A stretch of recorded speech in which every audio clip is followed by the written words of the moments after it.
Dia adalah umpan. Bab 144. Yos menatapnya, sepatah kata demi kata menjawabnya. Sabuk pengaman. Seiring dengan suaranya, sabuk pengaman krek terpasang. Darlin barusan menyadari dia sudah salah paham. Dengan wajah merah berkata, "Maaf." Yos menyadari dari awal Darlin seperti sangat terkejut, sangat tegang, seperti mengalami masalah apa. Dengan nada yang tenang bertanya, "Apa yang terjadi? Bolehkah tinggalkan tempat ini dulu baru katakan?" Darlin dari tadi sudah ingin mengatakannya pada Yos, tapi dia juga takut akan bertemu dengan orang yang dikenal di parkiran. Yos melihat dia yang begitu tegang langsung menggerakkan mobil, keluar dari gedung, lalu menghentikan mobil di pinggir jalan. Dia kembali berkata, "Katakanlah." Darlin menceritakan masalah Nyonya Belinda mengajaknya bertemu hari ini. Apa yang mereka bicarakan, semuanya dia beritahu pada Yos. Walaupun dia tidak ingin mengakui, melihat Yos semua rasa tidak tenangnya seperti menghilang, perlahan menjadi tenang.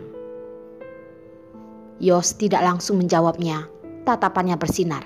Dalam hati juga berpikir, tapi dia tidak bermaksud untuk mengatakannya pada Darlin, hanya berkata, "Aku akan mengurus masalah ini. Untuk sementara, kamu jangan temui wanita itu dulu. Aku bukan ingin bertemu dengannya. Aku merasa dia itu sangat aneh. Untuk lebih tepatnya, aku juga tidak tahu bagaimana mengatakannya. Tidak tahu kenapa dia melakukan ini padaku." Maksud Darlin adalah, dia dan Nyonya Belinda tidak ada dendam. Kenapa malah melakukan ini padanya? Dia hanyalah sebuah umpan. Tujuan utama wanita itu bukanlah Darlin. Hanya saja ada orang yang ingin mencari tahu tentang Yos.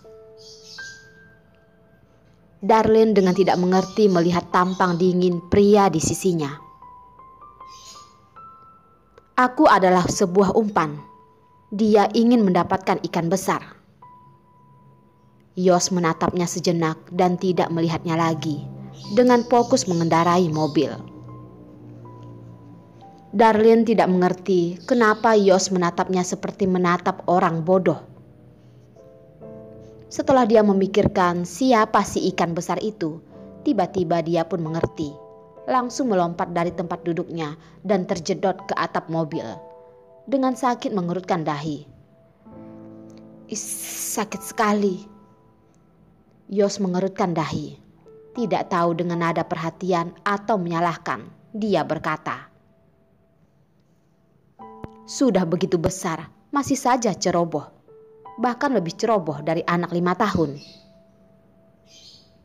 Gerakan Darlin mengelus kepalanya terhenti.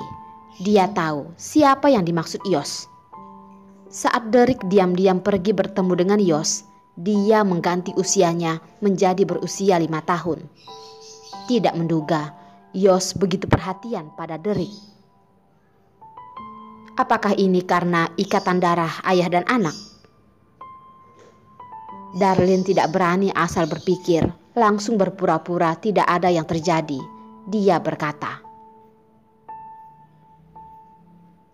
"Kamu mengatakan kalau tujuan Nyonya Belinda adalah kamu. Aku hanya sembarangan." Yos kembali seperti nada biasa berkata, "Tidak terlalu bodoh." "Aku memang tidak bodoh." Darlin dengan suara kecil membantah.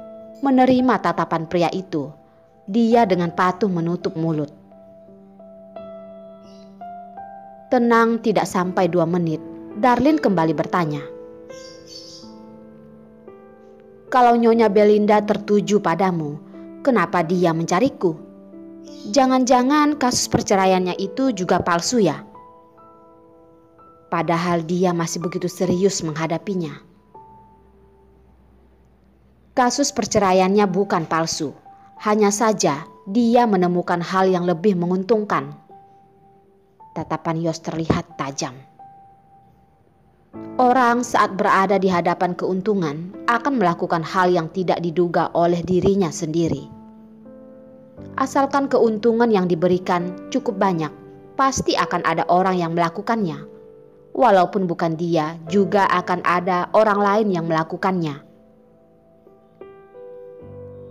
Darlene menganggukkan kepala menyetujui ucapan Yos. Memikirkan wanita itu ingin melakukan sesuatu pada Yos, dia pun ikut merasa tegang. Ingin bertanya tapi takut dirinya menunjukkan dengan terlalu jelas dan membuat orang salah paham. Jadi Darlene hanya diam. Tidak tahu setelah berapa lama, mobil tiba-tiba berhenti. Dari samping telinga terdengar suara Yos. Sudah sampai. Sampai mana? Darlene pun melihat keluar. Menyadari mobil sudah sampai di rumahnya, memalingkan kepala menatap tatapan Yos yang mempermainkan. Dia bahkan merasa begitu malu dan berharap bisa menyembunyikan dirinya. Tidak menunggunya melarikan diri, Yos lanjut berkata, "Jam 7 malam, aku datang menjemputmu." "Ya, aku tahu." Darlene menjawab dan membuka pintu mobil. Yos tidak pergi dan mengambil ponsel dan menelpon. Berkata dengan dingin pada orang di balik telepon. Akhirnya melihat bayangan Darlene, menginjak gas dan pergi. Berani-beraninya menyerang wanitanya. Kalau begitu jangan salahkan dia yang akan bertindak. Darlene kembali ke atas, menyadari hari ini dia tidak setenang dulu. Ini bukanlah pertanda baik. Dia harus belajar untuk tenang dan lebih tenang lagi. Setelah dia merasa tenang, teringat malam ini ada jamuan. Darlene pun merasa sakit kepala dan memijat dahinya. Gaun yang dia pakai tidak boleh terlalu berlebihan dan juga tidak boleh mempermalukan Yos. Pertama kali menghadiri jamuan, dia mewakili kantor pengacara. Darlene melihat lemari bajunya, tidak menemukan gaun yang cocok untuk acara itu. Jarinya menyentuh ke bagian lemari yang tertutup. Itu adalah baju yang sudah lama tidak disentuhnya. Dan juga adalah kenangan yang sengaja dia simpan. Setelah begitu lama, Darlene pun mendesah, membuka lemari. Di dalam lemari ada gaun panjang. Setiap gaun sangat indah, harganya juga tidak murah. Terhadapnya, itu adalah harga yang tidak bisa dia bayar.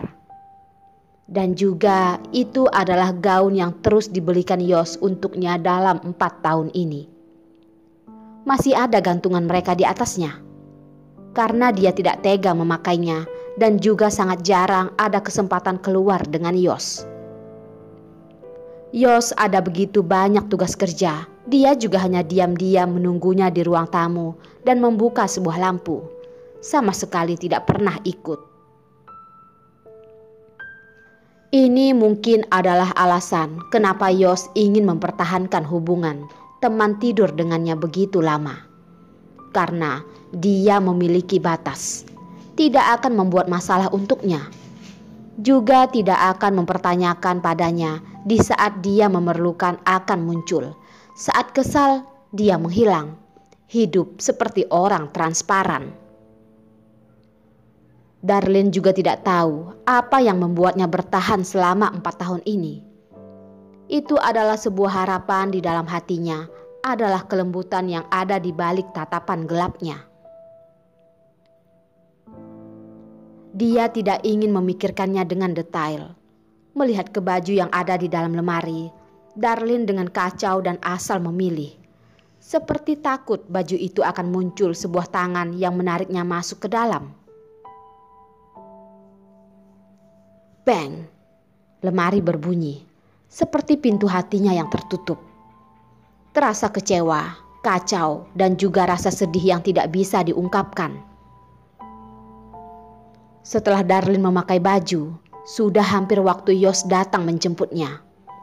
Memakai heels biru yang sangat tinggi, memakai tas kecil dan keluar. Yos adalah orang yang tepat waktu, sama dengan alerginya. Orang yang tidak mengerti dia, tidak tahu dia memiliki masalah yang tidak termasuk besar dan kecil ini. Hanya saja Darlin tidak mengerti. Setelah dia naik ke mobil, pria di sisinya dengan wajah cemberut dan tidak berbicara, seperti dia berhutang ratusan juta padanya saja. Walaupun dia akan segera berhutang 500 juta padanya, tapi uang ini juga tidak akan segera sampai di tangannya.